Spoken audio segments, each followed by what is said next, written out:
The county of Yorkshire in England has tales of many witches who have carved their names into the history books. One who I've already covered on the channel is the famous Mother Shipton, whose cave is frequently visited by those who visit Knaresborough. There's one lady who was able to convince people that she had supernatural powers. However, of course, she was a trickster. She was also a thief, a compulsive liar, and eventually it would turn out that she was a murderer. Her name is forever tied to the region, as she is known as the Yorkshire Witch.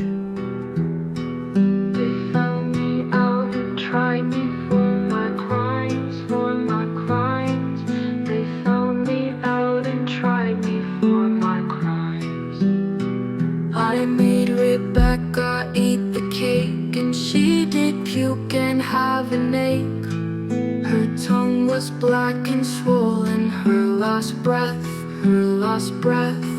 Her tongue was black and swollen, her last breath. I was flung in jail and hung, and they pickled my rotten tongue. Now my song is almost sung, yes it is. Yes it is. My song is almost sung. Yes it is.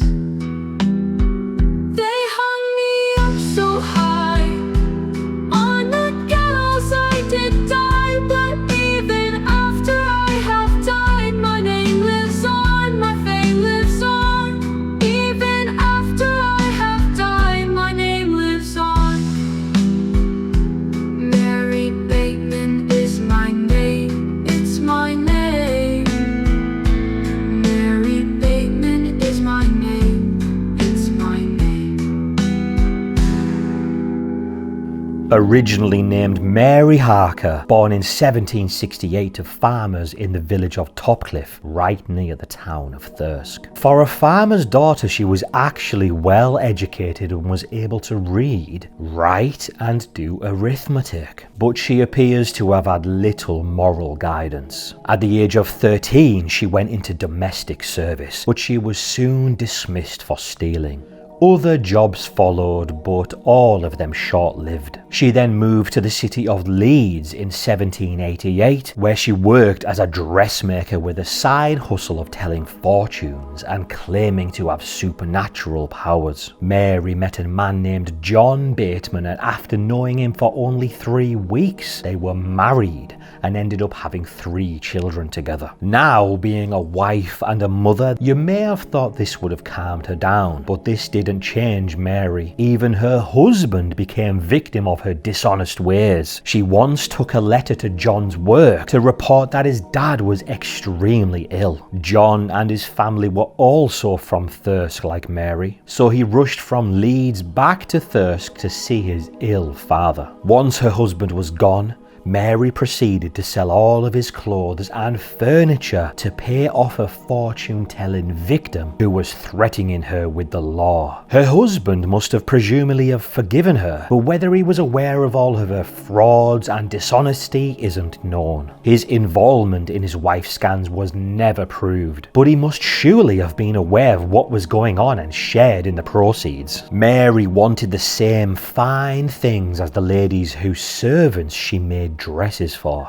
and she was prepared to use theft and fraud to the very end. After a devastating fire in Leeds, she begged the streets for money and blankets. Supposedly these were to go to the unfortunate victims of the fire, but of course in reality they went to Mary herself. On another occasion, she claimed to have a mysterious hen that laid eggs with the words written on them as they were laid, "Christ is coming." She of course charged people a penny to see her produce them from under the bird. Surprisingly, or maybe not, she made a lot of money this way. This was an age when the common people had little or even no education and were a little extra gullible when it comes to supernatural religious occurrences. It didn't help that Mary seemed to have the gift of being a great actress and had special powers of persuasion which she made full use of. So she wasn't directly to blame. She invented a helper named Mrs. Moore, who supposedly had the supernatural power to solve all of the future problems of the people who consulted her, most of which, of course, were actually invented by Mary in her fortune telling. Miss Moore, though,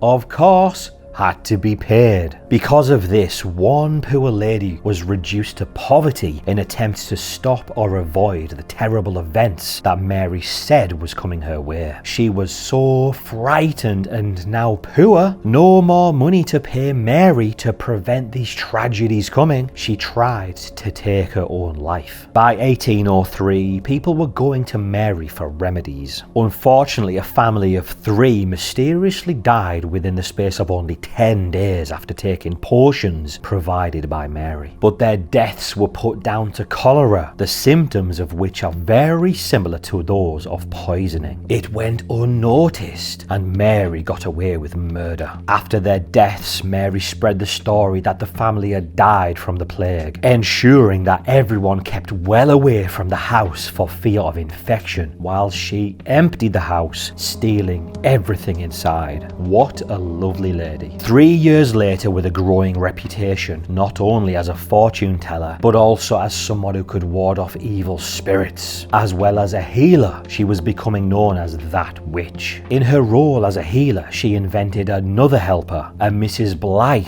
who lived many miles away and by means of letters advised Mary and prescribed medicines. And of course, like her previous made-up accomplice, Mrs. Moore, Mrs. Blythe had to be paid. Despite all of the serious incidents that were adding up, somehow Mary managed to escape the attention of the authorities for many years. But her luck finally ran out when she became involved over a period of time, using her reputation as a witch to scam William and Rebecca Perigo. Rebecca had been to a doctor complaining of chest pains, but she also went to him with something a bit more than just health problems. She told him that she was being haunted by a large black dog and other dark spirits. Her doctor, who was clearly as superstitious as his patients, told her that she was under some kind of spell and that he wasn't able to help her. That is when Rebecca's niece suggested that a local witch might be able to help her. So that was when they got in touch with Mary Bateman. The meeting between the two women would end in tragedy. Mary first asked for an item of clothing of Mrs. Perigo's to send to the non-existent co-worker of Mary, Mrs. Blythe, and was given a flannel coat. Was this a test to see if the couple would play the game? A little while later, a letter arrived, coming from the mysterious Mrs. Blythe, of course written by Mary herself. It instructed Mary to go to the house of the Perigos, sew 4 pouches of gold coins that Mrs. Blythe had sent into the 4 corners of Rebecca's bed, where they were to stay until told otherwise. Although he never saw the supposed money, which was hidden in the silk pouches, William was told to provide an equivalent sum to return to Mrs. Blythe in exchange for what she had sent. Weird. Trustingly and foolishly, he did. I guess they were willing to just try anything to try and stop this black dog and evil spirits from haunting Rebecca and her family. These letters that were allegedly from Mrs. Blythe arrived every week, and there were always instructions for the letter to be burned after reading. With the Perigos destroying the evidence, Mary started to request even more money from them. Even things such as sugar, tea, cheese,